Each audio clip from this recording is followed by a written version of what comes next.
الملياردير الفقير بيلبس لبس مستعمل ومعاه عربية قديمة ورغم ثروته اللي عدت ال 58 مليار إلا إنه عايش أقل من الفقير وزيه زي المحتاج. بدأ يشتغل من وهو عنده 6 سنين، باع أعواد كبريت وتاجر في السمك. لما كمل 17 سنة كون إمبراطورية خاصة بيه ودخل عالم رجال الأعمال. يا ترى مين هو إنجفار كامبراد مؤسس أيكيا وليه كان عايش العيشة دي؟ تعالوا نعرف إيه الحكاية. تفتكر ممكن واحد معاه 58 مليار دولار يعيش كأنه مفلس؟ والله بجد. بيلبس من محلات هدوم مستعملة ويشرب كوباية الشاي من نفس الكيس مرتين ويقص شعره في صالون ب15 جنيه ويسوق عربية قديمة متهالكة ما تتغيرش ولا يركب بيها مشاوير شياكة قد ما توصله خلاص، ويسافر دايما في الدرجة الاقتصادية مش البيزنس ولا الفيرست كلاس اللي الناس العادية بتحلم حتى تشوفها من بعيد.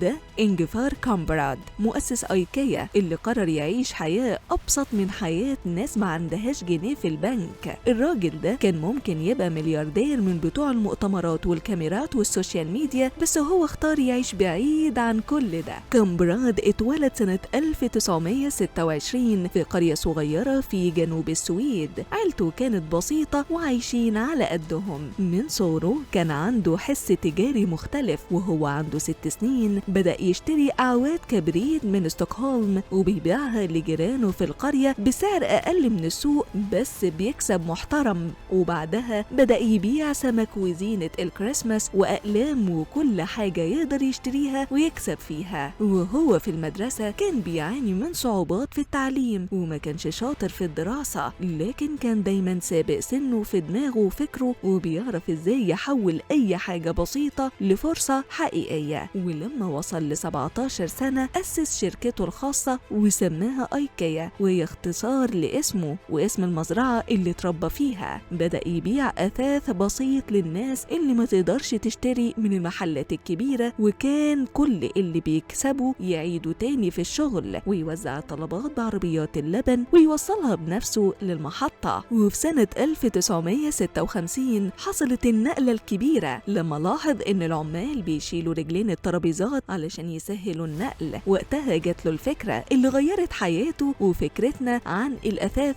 كله. فكرة إنك تشتري الحاجة وتجمعها بنفسك، فكرة الأثاث المجمع اللي بقت بعد كده السمة المميزة لأيكيا. ومن هنا انطلقت الشركة للعالم كله. دخلت أيكيا دول كتير وكسرت السوق في أوروبا وآسيا وأمريكا، وفضلت تطلع سنة ورا سنة لحد ما بقت موجودة في أكتر من 60 دولة وفيها 483 فرع، وكل سنة بتحقق أكتر من 50 مليار دولار أرباح. ومع كل ده الراجل نفسه عايش كأنه مش معاه غير معاش الحكومة. بيشتري هدومه من سوق المستعمل، بياكل أكل بسيط، بيسوق عربية قديمة، ما عندوش سواق وما عندوش مكتب فخم ولا حتى بيظهر في الإعلام كتير. بيحب العزلة وبيحب يعيش زي ما بدأ بسيط ومفيش عنده أي مظاهر تباهي. وفي مرة اتسأل أنت بتعمل كده ليه؟ قال لأن البساطة مش ضعف، دي قوة، وإن النجاح مش لازم بيجي معاه غرور ولا مظاهر فارغة، وإنك لما تبقى غني بجد مش لازم تبين ده في كل تفصيلة من حياتك. حتى لما اتكلم عن أيكيا قال إنها مش بس شركة، دي فكرة بتخدم الناس وتسهل عليهم حياتهم، وإن اللي يهمه هو يوفر للناس منتجات حلوة بسعر قليل، مش إنه يركب طيارة خاصة ولا يشتري يخت. وفي الآخر رحل في هدوء في سن 91 سنة في بيته في السويد من غير ضجة ومن غير وداع مبهر، وساب وراه مش بس ثروة ولا شركة، لكن ساب حكاية بتقول إن النجاح مش دايما صوته عادي، وإن أغنى واحد في القاعة ممكن يكون لابس أبسط هدوم وقاعد في آخر الصف بيسأل نفسه في هدوء هو كل ده